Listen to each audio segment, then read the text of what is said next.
Kathy Sakuda, and this is Adam Almeida. We are the program co-chairs for Honolulu Orchid Society.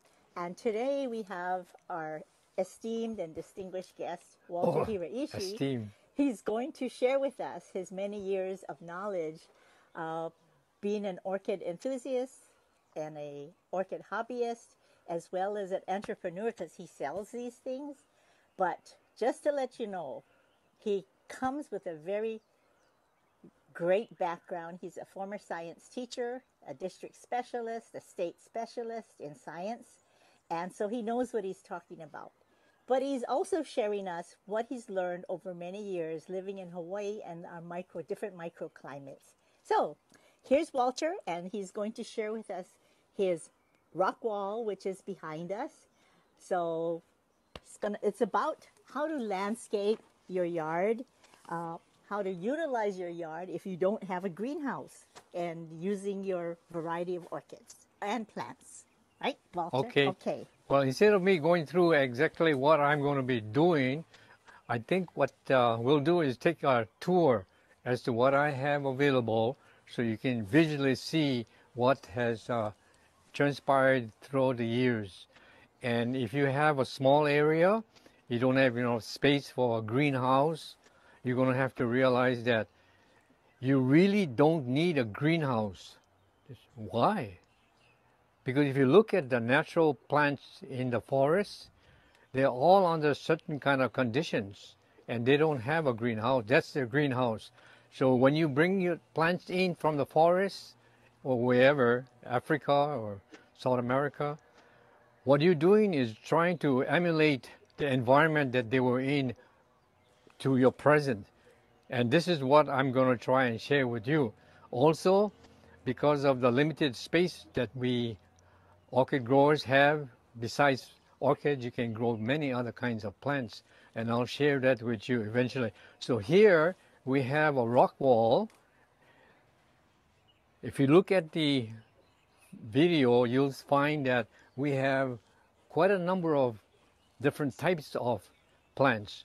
Okay, primarily two types: air plants, which are called tillandsias, and bromeliads. These are on the wall, and basically if you take a look, I can just pull this out and you say there's no media. Okay, why?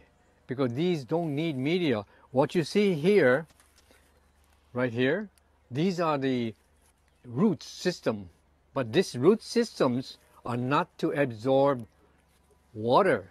This is primarily for anchorage. Especially in the forest, in the trees, the plant has to have some kind of anchorage. So this is what it is. All the root systems are not there, okay? And primarily, when you look at, I can just stick this back like this, and that's it. So if you take a look at this plant here closely, can you see the color, which is kind of silver? Okay, on this particular one, you're going to find out how these plants take in water or moisture is through this nice color, silver color, and they call racemes. They're the ones that is very similar to the root system for absorption of moisture. So if you see something like this, it's not powder or something. It's basically what the plant needs. So I'm going to stick this back again wherever I found it. So you can be your own landscaper. You can design what you want, how you want it, and depending on the kind of plants that you have. So if you take a look down here, this particular area has over 200 plants, very easily over 200. And why we did this was because I had so many plants that I didn't know what to do with it. Okay, so you can do the same thing. You don't have to have a rock wall or moss rock wall. You can have a vinyl fence. You can have a chain link fence. All you do is get a hook on and just attach it to the substrate, and you save a lot of space. Because if you had a bench over here, can you imagine that this area will take about 3 feet and maybe about 80 feet long? and you know it's a bench, so it's going to take your space. But if you take a look here, you can walk down easily with nothing to interfere you. Okay, so this is basically why I did this. One, it's so much better looking, and that's called part of landscaping. Tell us about your Yeah. pineapple now. Okay, this pineapple here, I got it maybe about 20 years ago, and this particular one can get fairly large, up to maybe 8-10 pounds, and it has no acid, very low acid, and it's a white meat, and you can eat, when you cut it open, you can eat the core. Oh. You can, the center portion. And because I have maybe 10, 15, 20 plants over here, if you have a very small backyard, gee, what are you going to do? You don't have to plant it in the ground. You see this pot over here? This one here is going on its 4th year. And then you can see another kiki coming out. So in other words, this thing here had twice already fruited. Okay, and many times, like this one here, if you find a plant that's fairly large, you're going to get suckers on the end. Okay, I have some down there, you're going to have suckers. This one here will give you fruits about maybe 6 to 12 months earlier. Okay, if you take the crown, it'll take you that much longer. It'll take about 7-8 months for the fruit to ripen. And you have to watch out for the rats. They love this thing here. And this is called the ice cream banana, and it was supposed to be a apple banana, but it's not. It's called ice cream banana. Okay. Now the apple banana that I had, and the Cavendish, the Chinese, the Bluefield, they all disappeared through the virus. Amazingly, this particular plant is over 20 years old, and still up to today, there's no disease. So I noticed now that the Big Island is trying to grow this. So I think there was only one time I saw this particular one on sale at Don Quixote. Okay, but this one here takes about 7 months, 5 to 7 months before the fruits ripen up.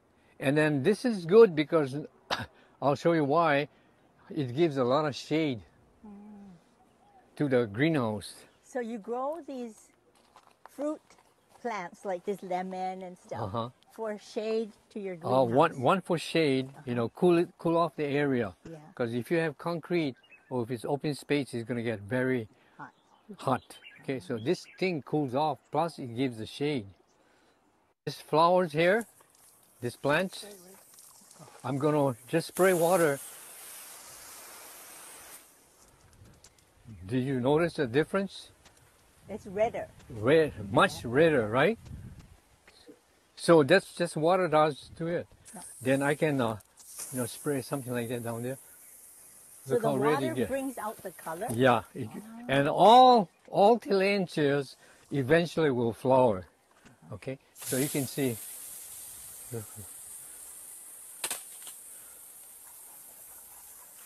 Look how red it gets. Look, even this here, the Johnsia. So just watering once a day or once a week maybe. This is what I normally try to do when I have people come to purchase. They see the different color. If you notice the Geographica down here, look at the color. It's normally green, right? But then it comes nice color, and if you see the flower gonna be like this last one here, down here. That's Streptophylla. It's a fairly large one. Yeah. Okay, so then the question is, I have these pellets here, and why do I have the pellets here? Is primarily to cut out the sunlight, because this particular area was had a pylon roof, and Mel knows about it. Okay, and I had a lot of anthuriums in, and prior to that, I had this was called the packing area. This is where I used to ship out to Guam and California. because my greenhouse was certified. And like these here, you don't really have to have certification because they don't have any media. Okay, so this is why I do. I just get a little bit of pellets here and I cover it, especially during the summer because the heat is very, very strong because the sun comes out from the east right down here.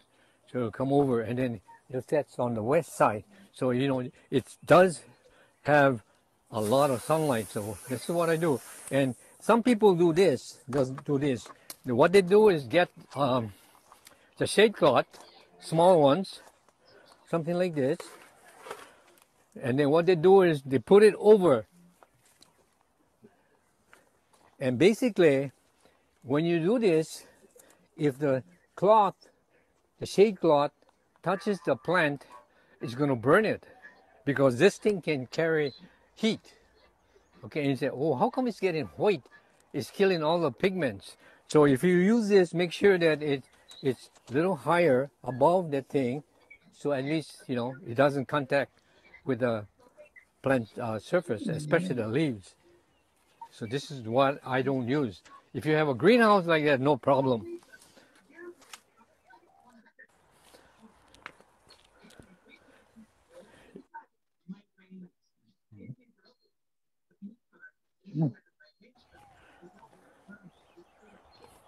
See, this is 20% shade, okay? And this one here is 40, 50, 60 to 70% shade.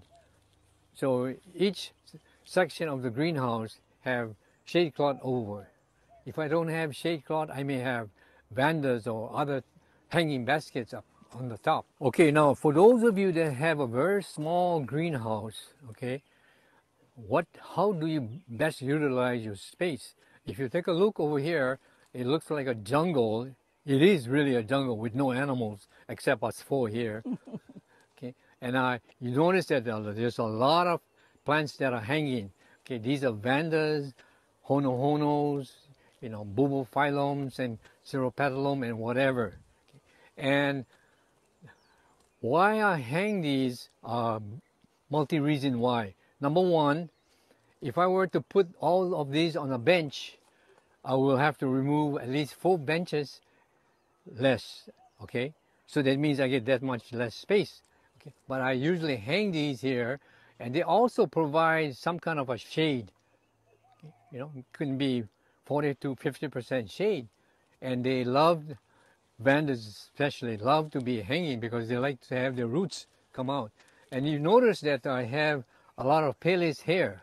Why I have this palest hair is because this palest hair will adhere and may keep the moisture. So because the vandas love moisture. So this is to prevent evaporation. Okay. So for those of you that have a very small greenhouse, you know, you can purchase this clothing rack like this. You know, you just buy the frame, and what I did was I added extra layers on this thing here, you know, like a refrigerator thing. And you can see here that I have honohonos, and I got probably 50 honohono on this end, okay, and I have 50 on the other end. So, you know, all you have to do is make a hook like this, something like this, the hook. You can make various type of hooks, okay, and just hang it like this. So if you have 2, that means you can almost put out 200 honohonos or 200 small plants. Okay, so basically that's the reason why I have this. And this thing here will get rusty. So what you do is just spray paint over it. It'll prevent that from getting rustier. Okay, and it'll last a little longer. This is where I grow my cooler growing plants. Primarily the miniature anthuriums and the regular anthuriums. And Kathy, do you feel the breeze? Yes. And it's probably a couple of degrees difference Cooler. between here and there. That's right. Okay. And how do I bloom the Miltoniopsis? Is number one, I try to water early in the morning where the water temperature is fairly cold or cool, and also in the late evening. And if it's hot and I don't have time, all I do is get a bucket, I throw in some ice water, and I can water my 20, 30 Miltoniopsis very easily. So if you come over here, the banana plants and the Tangelo gives extra coolness to it, the breeze. And the breeze is always constantly blowing over here. I think that's one of the reasons why the flowers do bloom. Well, basically, because Miltoniopsis is a cool climate grower, okay, they need cold water or cold temperature. So when I don't have time to dissolve or melt down ice cubes in a bucket, I just throw a couple of ice cubes around the pot. Okay, and the water is cold, it's 30 something degrees. Or if I have enough ice cubes, I put them in a bucket, and then I just take it out, put them in a small thing. And what I do is, when I water, one of the things that I found out that when I brought my plants in the house, you cannot water it, right? So you have to water the pot, okay? And to me, that's one of the signs that the plant will last longer. Because if you're in the greenhouse and you're spraying the flowers, okay? And this water is city and county, so it has a lot of minerals inside, chlorine, and it does affect the lifespan of the flower. So if you notice in my patio, I have small containers full of water, and I let the chlorine gas evaporate. And then I find out that the flowers last sometimes 2-3 weeks longer easily. Oh. Okay, and what I do is I break this off, put them in here, And then you see this over here? yeah. That, and then it comes to this thing here. It's a very rare bromeliad, no thorns. Oh, Yeah, no that's thorns. the best one. Yeah, so this plant, I got it maybe 10, 15 years ago. And the thing why it's expensive is because it doesn't throw keikis. The normal bromeliad throw plenty keikis, a huge amount. So, it's readily available for the customers. But this one here, maybe you're lucky if it throws once a year a keiki. So this plant's here the oldest one is maybe about 11, 12 years old. It's called the Siphonex, okay? And it's made by Ozone.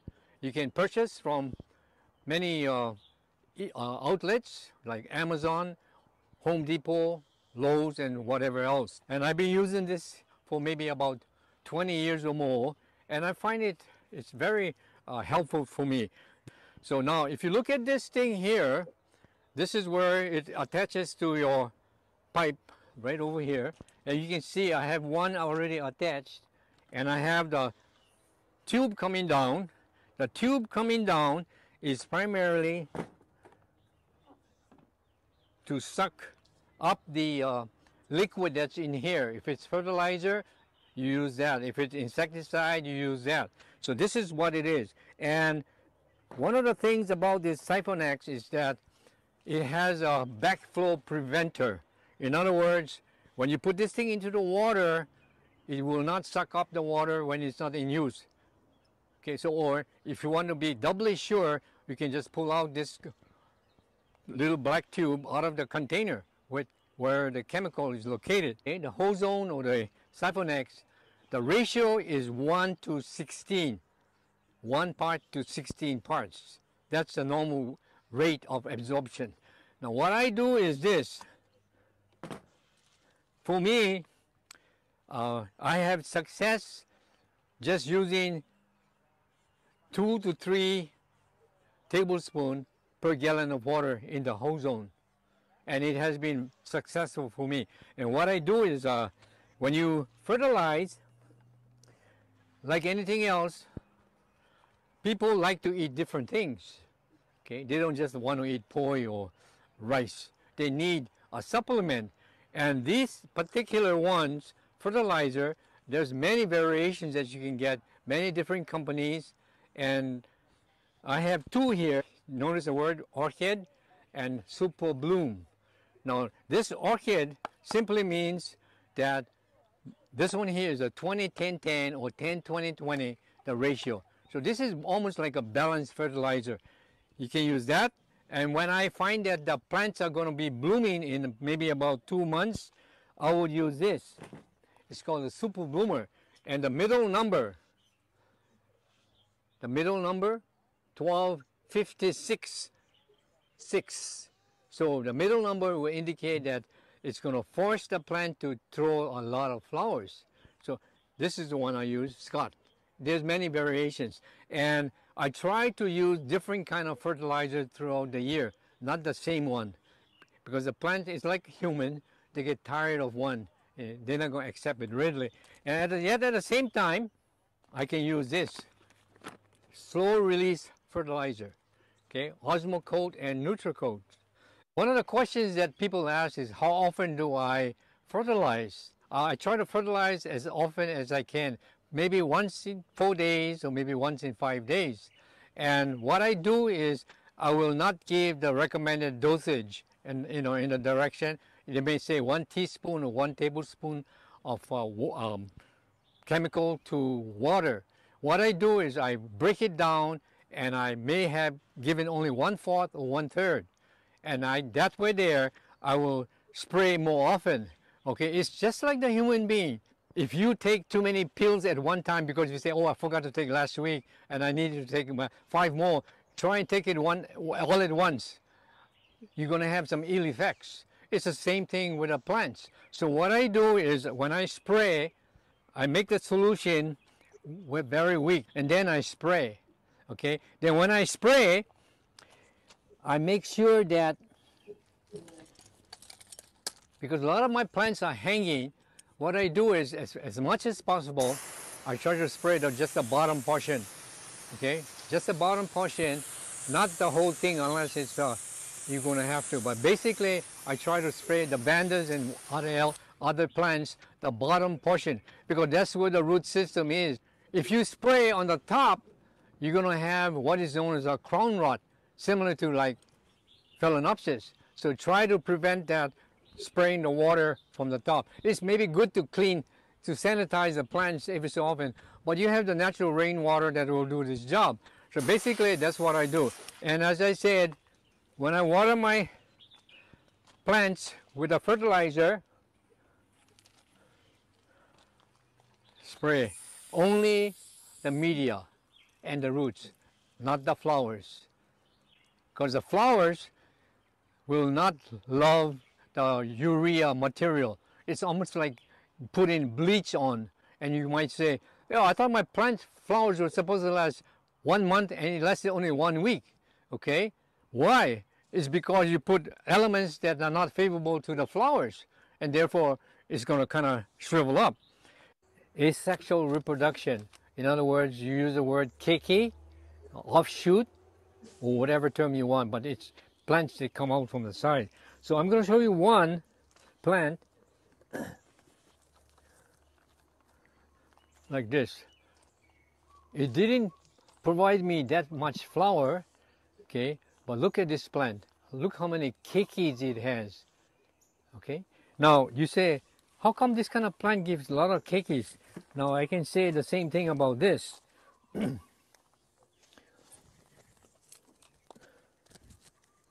people say, oh, get keikis. Well, if you know,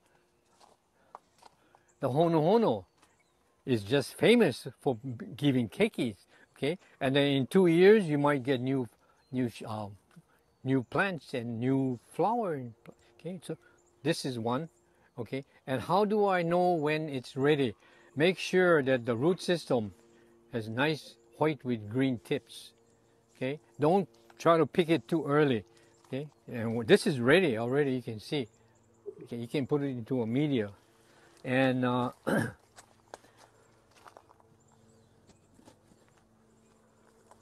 okay, and many of these I'll show you now. Look at this. 1 year, you got flower already. Okay, this is our Momotaro. It's one of the hono. Okay, that's good. And Adam saw this. Adam saw this yesterday. This one here is a Bracteosum. Okay, and some plants, you gotta know which ones, which I'll tell you in a minute, will throw keikis. Okay, and look at that. This is only 1.5 years old, and it threw keiki. So you know this is a good bloomer. This is part of that plant. But you're going to find the kikis come out. And what do I mean by that? Look at this.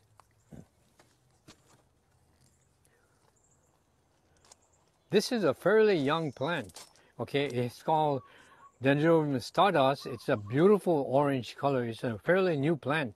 But I don't know why. Look, I got maybe 6 kikis coming out already. So that means in maybe 2 or 3 years, I'll have a mature plant. So, and when I sell a little cheaper because I don't have to pay $7-8 wholesale. It's all free for me. It's just that I have to take care of it. So this is one stardust. Okay, look at this plant. Very small. It's called Tiongii. Okay, and I got that from this here. This is the mature Tiongii, and one of the things you notice about this particular plant is that you see it has flowered, and it's going to throw flower again. It has a nice orange flower, similar to the Bullianum. Okay, but one thing when people come over, they don't even notice. They only notice the flower. Is that this particular plant, as compared to many of the other dendrobiums, upright but no prop. See, this is just in here. It stands upright. All the others, right, the Miyakii, they all will bend over. But this one here, somehow, look at this, how long it is. It's still stiff and straight up. Okay, that's the only one that I know of. Okay, and then I somehow got a kiki from someplace up here, and this is going on the 2nd year. Look, I have a flower already. So many of these you don't have to wait that long. Okay, this one here, I'm sure many of you know, is called the Dendrobium purpureum, alba. Okay, so small, it has flowered. Okay, now I'll show you why I put this stake on, because as it matures, this is what's going to happen.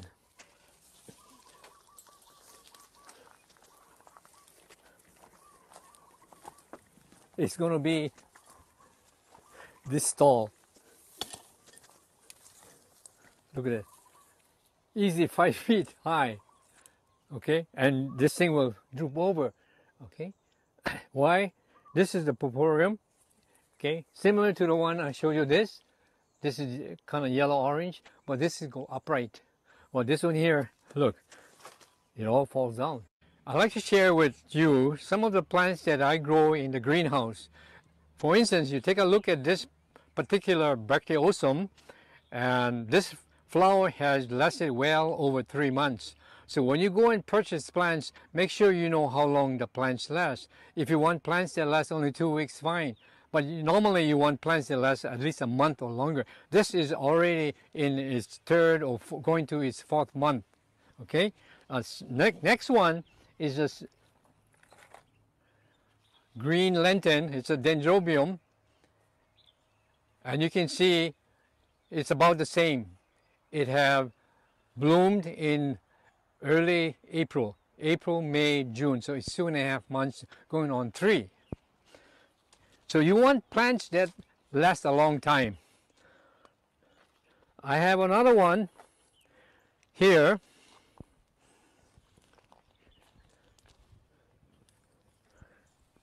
Maxillaria tenuifolia.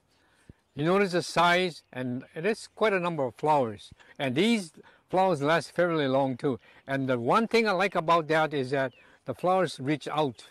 They don't hide, they come out. Okay. And then there's a difference between these two here. Mel said that because the one on the right I fertilize so often, and this one here I didn't fertilize enough. Maybe that's partial, but these could be some environmental factors, but this is inherent to the plant in itself. This one is called Maxillaria tenuifolia coconut girl, and they become very large. So you can see the difference. Okay, so just like dogs, right? You have different sized dogs. This is the same thing. Different sized plants. You can get really small plants, and you can get really large plants. Okay, and like this one here, many of these has a nice sweet coconut smell. Okay, so this is what maybe some fertilizing does. It makes and it brings out the color. Okay, because of the ingredients or the nutrients in the fertilizer. This is Dendrobium fimbriata. It's a species, and this plant is probably way over 10 years old. And you notice the canes here all bare. Don't cut it because it'll flower year after year. And this is the third bloom this year. Okay, and this has about maybe 5 or 6 sets of flowers. Then you can see here that there's probably about 4 or 5 others that are open up in probably about 3 or 4 days. And it has a nice smell. I like the color because you have almost 3 color contrasts. You have a dark maroonish color inside. You have an orange, and then you have a light yellow orange color. And it's I call this plant that is outstanding because it just blooms crazy. It's not a crazy plant, but it blooms crazy. And then you can see here they will throw keikis. Okay, and this is how I start. And I can show you one keiki right here. And wait maybe about 3 or 4 years and then it'll bloom. This is a Wensilii, and there's 2 varieties. One is just wheat and the other one is a yellow. I think the yellow one came from the Philippines. Larry Kamiya from the Winwood Orchid Society asked me, "Oh Walt, can you give me some of your Wensilii?" I told him, "What, you have plenty."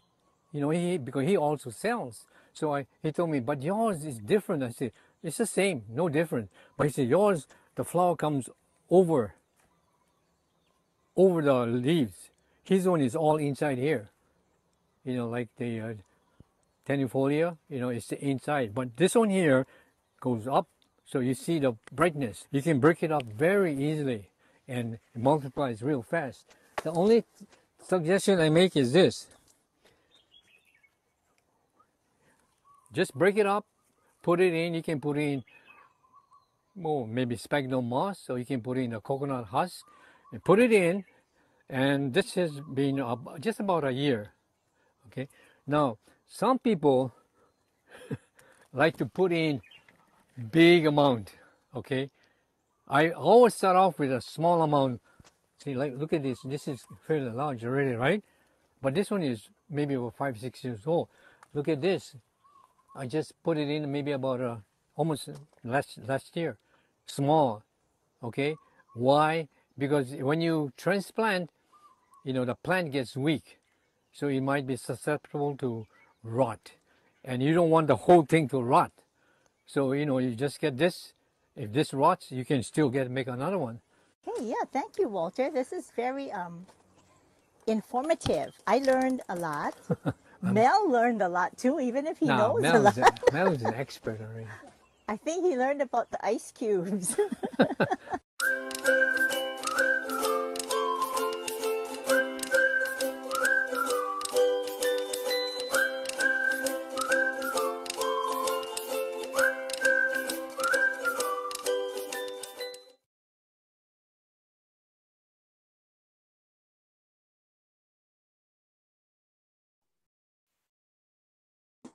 Okay, thank you, Walter, for that great presentation. We do have a little short video that Kathy Sakuda recorded. Mel, do you want me to go ahead and play that now?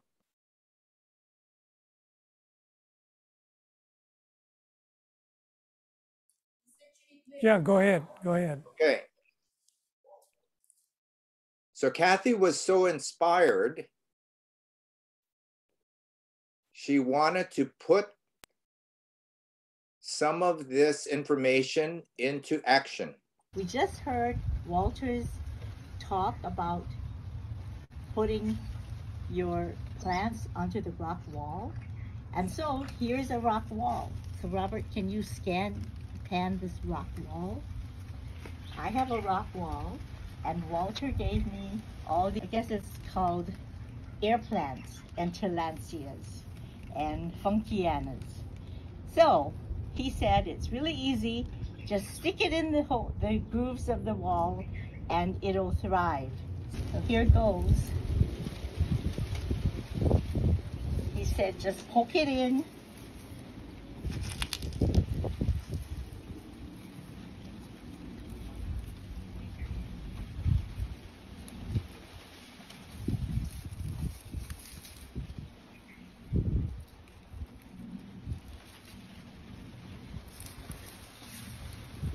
I guess it goes in quite easily because you have holes in the concrete. Hey, by the way, these plants here are from Joanne and Bob Higuchi, and they have been blooming.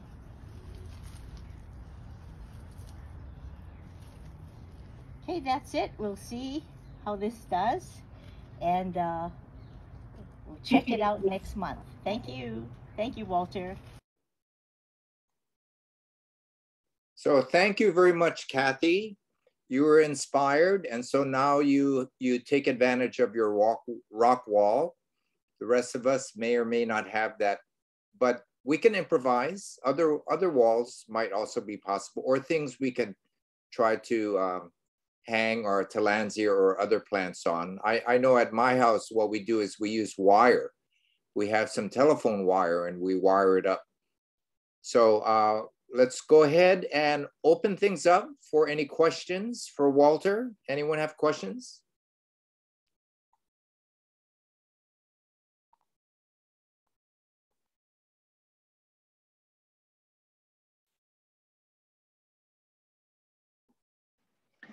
I have a question, Brad. Okay. Walter, do your tillandsia ever throw seeds that germinate? And if they do, how do you grow them up?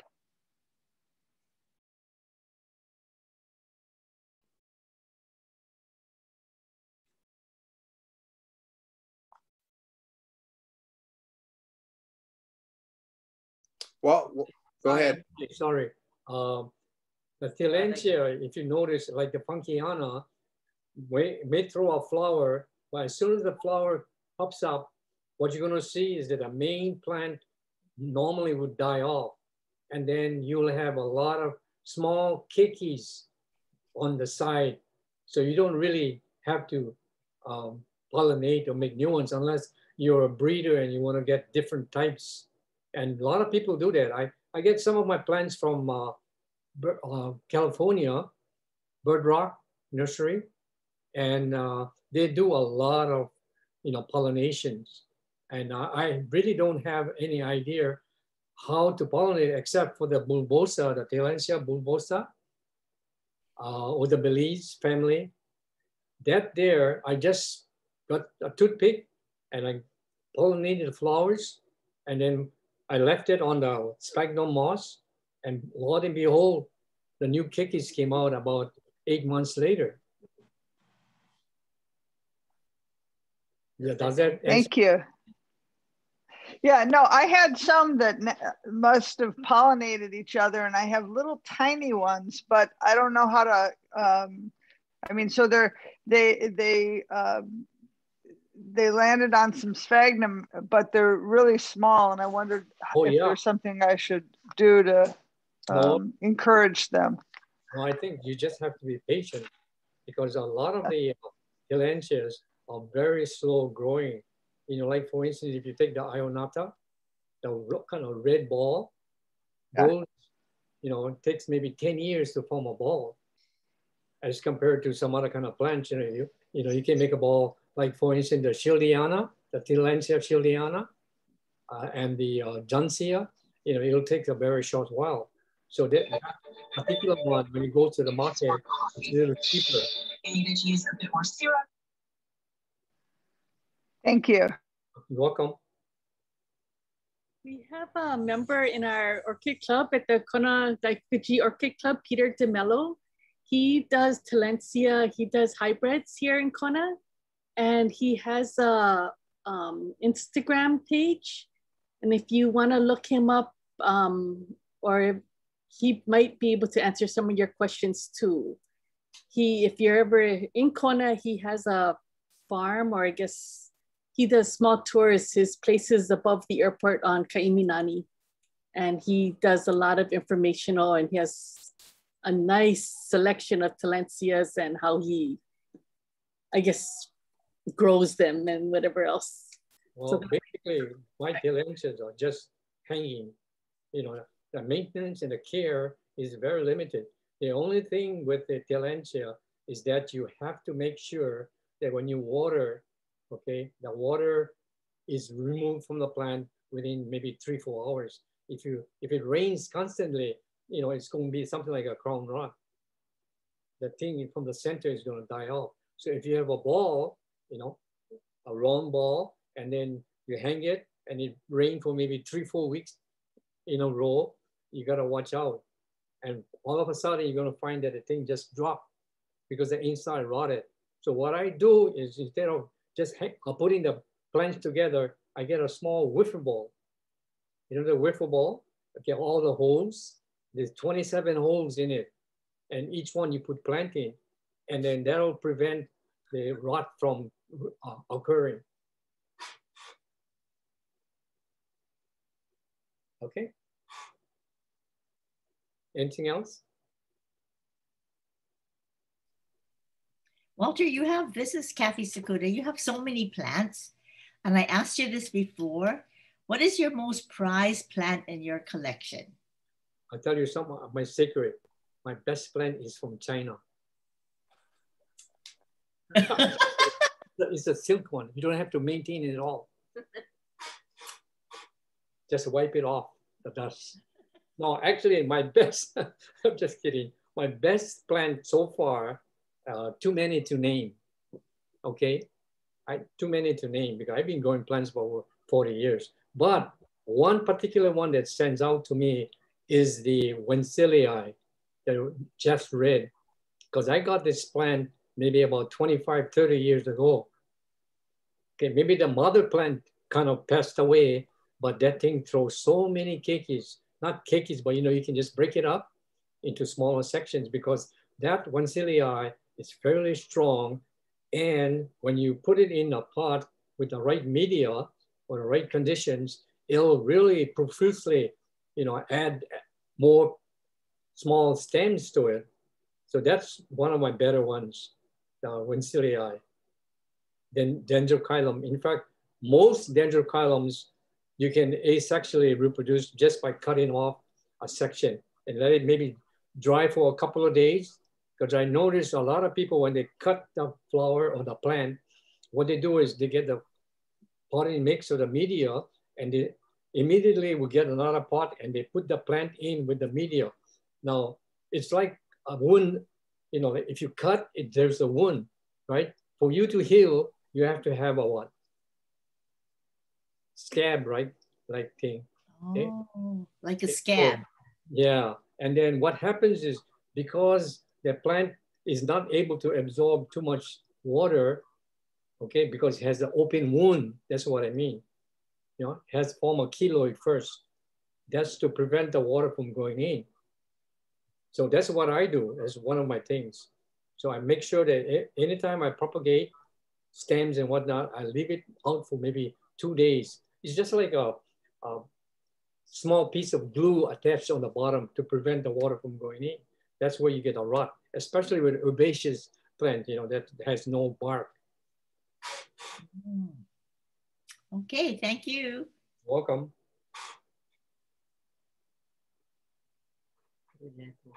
Huh? Yeah. Thank you to your wife. Yeah, my wife is always here to help. I'm reading the chit chat now. You know, Adam had something about. Oh, yeah, question.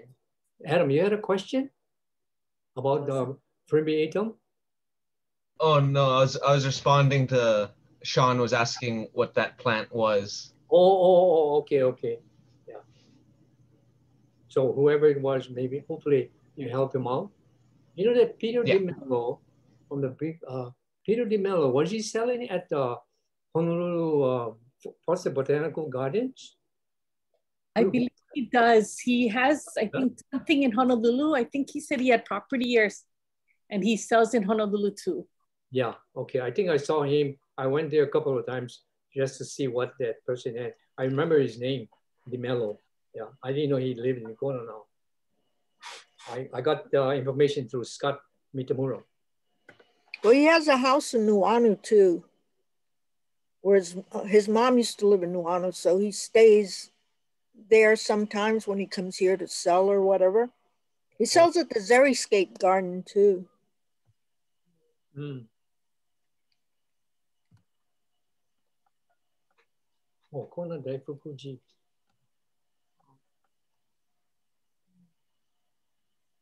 Oh, thank you. Okay, are there any other questions for Walter? That was a great presentation. Gave us a lot of ideas.